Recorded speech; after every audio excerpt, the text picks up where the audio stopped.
அடிப்படையில் ஒரு பிரச்சனையை நம்ம புரிஞ்சுக்கிறதே இல்லை.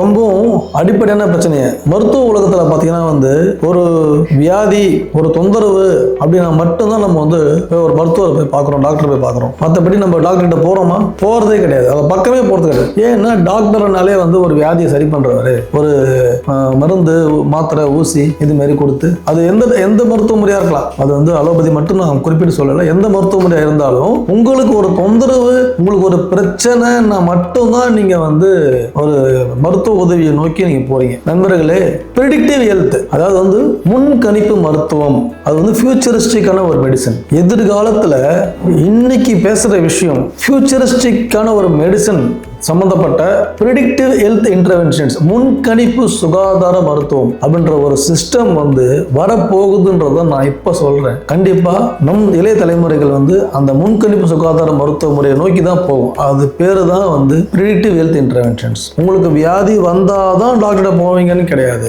வியாதியே வராம இருக்கிறது டாக்டர் போவீங்க. வியாதியே வராம இருக்கிறதுக்கு நீங்க டாக்டர் போவீங்க. அப்படிப்பட்ட ஒரு சிஸ்டம் எதிர்காலத்தில் வந்துடும். கண்டிப்பா வந்துடும். இப்ப இருக்கிற விஷயங்கள் அனைத்துமே அவுடேட் ஆயிடும். சர்க்கரை வியாதி மிகப்பெரிய பிரச்சனை. ரத்த கொதிப்பு நினைச்சு பாருங்களேன். திடீர்னு பிபி 200 போயிட்டு நீங்க மூளையில ரத்த குழாய் வெடிக்கும், பக்கவாதம் வரும், படிப்படியாக தான் பில்டப் ஆகும். ஹார்ட் அட்டாக், டக்குன்னு ஹார்ட் அட்டாக் வந்துடும். படிப்படியா ரத்த குழாய் அடைப்பு ஏற்பட்டு ஒரு காலத்தில் செஸ்ட் பெயின் நீங்க போயிட்டு ஆன்ஜியோ பண்ணியோ ஏதோ டெஸ்ட் எடுத்து பார்க்கும்போது 60% பிளாக், 80% பிளாக், 100% பிளாக். அது வரைக்கும் என்ன பண்ணிட்டு இருக்கீங்க நீங்க? ஆக்சுவலா உங்களுக்கு என்னதான் தேவை? நண்பர்கள் நல்லா புரிஞ்சுக்கோங்க. ஹெல்த்ன்றது ஒன் டைம் தான். உயிர் போச்சுன்னா திரும்பி வராது. அது எல்லாருக்குமே தெரியும். ஆனா அது எவ்வளவு பெரிய இழப்பு தெரியுங்களா? அந்த இழப்போட ஆழம் தெரியுங்களா?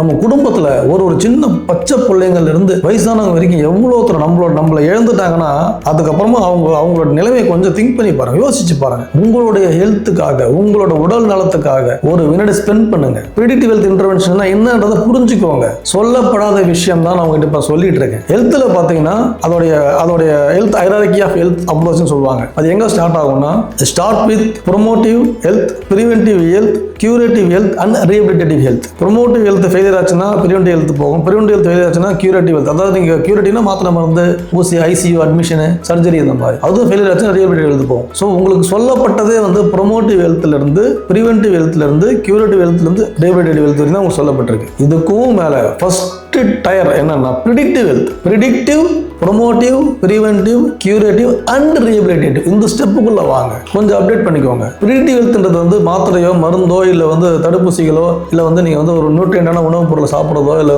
நியூட்ராசிட்டிகல்ஸ் சொல்லக்கூடிய சப்ளிமெண்ட் சாப்பிட்றதோ கிடையாது. இது எதுவுமே அங்கே டச் பண்ணாது. உங்களுடைய ஒவ்வொரு செல்களுடைய சுகாதாரத்தை, ஒவ்வொரு செல்களுடைய செயல்பாடுகளை உன்னிப்பா கண்காணிக்கக்கூடிய ஒரு சிஸ்டம் தான் பிரெடிக்டிவ் ஹெல்த், முன்கணிப்பு மருத்துவம். நம்ம வியாதியை பத்தியே இங்க பேசல, நம்ம செல்களுடைய ஃபிட்னஸ் பத்தி பேசிட்டு இருக்கோம். சிம்டம்ஸ் பத்தியோ, சயின்ஸ் பத்தியோ, இல்ல செல்லோட இன்செல்ஸ் பத்தியோ, உங்களை ஒரு டிசீஸ் பத்தியோ நம்ம இங்க பேசல. நல்லா இருக்கிற செல் நல்லாவே இருக்கிறதுக்கு என்ன வழிமுறைகள், அந்த வழிமுறைகளை முறைப்படி நெறிப்படி எவ்வாறு நீங்கள் தெரிந்து கொண்டு அதை உங்க செல்களுக்கு நீங்கள் பயன்படுத்துவது, அதுக்கு தான் சொல்றேன் உயிராற்றல் மூலக்கூறுகள் அப்படின்னு ஒன்று இருக்கிறது.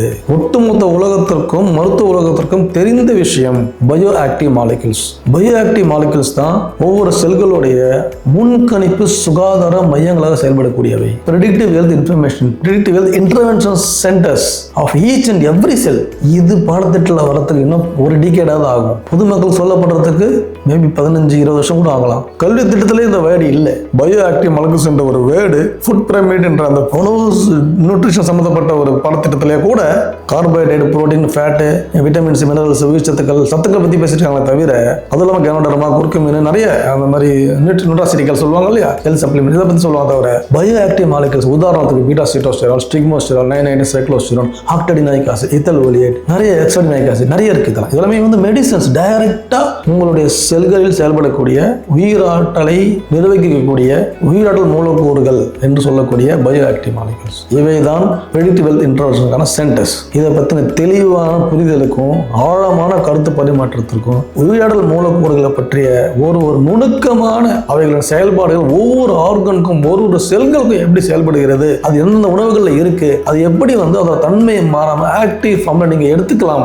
அதாவது உயிராற்றல் மூலப்பொருட்கள் வந்து நீங்க நினைச்சிட்டு இருக்கீங்க நான் வந்து நல்லா சத்துக்களா சாப்பிட்றேன், சத்துக்கள் வேற, பயோஆக்டிவ் மாலிகுல் வேற. பயோஆக்டிவ் மாலிகுல்ஸ் என்று கொள்ளக்கூடிய உயிராற்றல் மூலக்கூறுகள் அதோட கட்டமைப்பு மாறாமல் உங்கள் உடலுக்குள் சென்றடைய வேண்டும், ஆக்டிவ் ஃபார்ம்ல சென்றடைய வேண்டும். அப்போதுதான் செல்களால் அதை ஒருங்கிணைத்து அந்த செல்கள் செயல்பாடுகளை இவை உன்னிப்பாக கண்காணித்து முறைப்படி ஒரு நோயற்ற, அதாவது நோயின்றது கூட நீங்க பேச வேண்டாம், ஒரு செல்லுமே வந்து கட்டமைப்பு சிதையாமல் ஒரு சின்ன இன்சல்ட் கூட போகாம அதோடைய வாழ்நாளை சுயமாவே புதுப்பிச்சு அது இறுதி வரைக்கும் இயற்கை மரம் அடைந்த வரைக்கும், இயற்கை எதிர வரைக்கும் உங்களோட செல்களுக்கு ஒரு மிகப்பெரிய அளவில் அந்த செல்களுடைய செயல்பாடுகளை ஒருங்கிணைத்து நெறிப்படுத்தி வழிமுறைப்படுத்தி அவ்வாறு அந்த செயல்பாடுகளை செல்கள் செய்யாமல் தவறாக செல்கள் ரெஸ்பாண்ட் பண்ணிச்சுன்னா அந்த செல்களை அழித்து டெஸ்ட்ராயே பண்ணி எப்போ தெரியுங்களா, இம்மிடியேட்டா. தட்ஸ் கால்ட் டேசோர் எஃபெக்ட். அதனால இது வந்து ஒரு பெரிய சப்ஜெக்ட். ஃபியூச்சரிஸ்டிக்கான மெடிசன்.